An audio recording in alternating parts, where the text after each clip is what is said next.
What should be included in a lease agreement? In today's fast-paced rental market, understanding what should be included in a lease agreement is more important than ever. With rising rental prices and increased demand for housing, both landlords and tenants need clarity. Just yesterday, many people were searching for ways to ensure their lease agreements protect their rights. Let's break down the essential elements that should be part of every lease agreement to avoid any potential issues.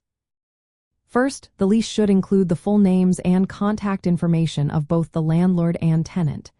This ensures that both parties can communicate effectively throughout the rental period. Next, a detailed description of the rental property is crucial. This includes the exact address and any specific features that define the property being leased. The lease term is another key component. It should clearly state the duration of the lease, whether it is 1 year or a specific number of months. This helps both parties know when the rental agreement begins and ends. Additionally, the rent details need to be specified.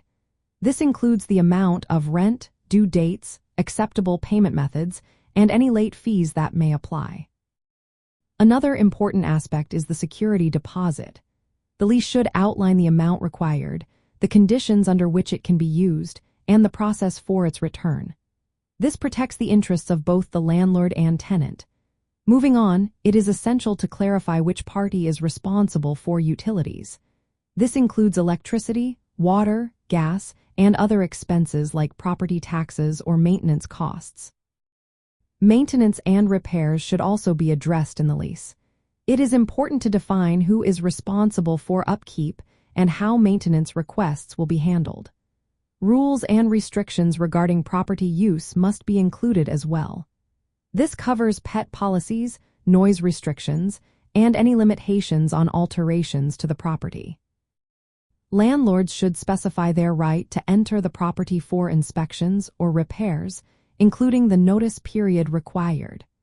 Conditions for early termination of the lease should be clearly stated, including any notice requirements and penalties if applicable. Finally, the lease must comply with local laws and regulations, which may include specific disclosures required by law. Additional clauses may be relevant depending on the situation, such as options for lease-to-own agreements, rent increases, subletting, or dispute resolution. By including these elements, landlords and tenants can create a clear and enforceable lease agreement that protects everyone's rights and responsibilities. As the rental market continues to evolve, staying informed about lease agreements is essential for a smooth renting experience.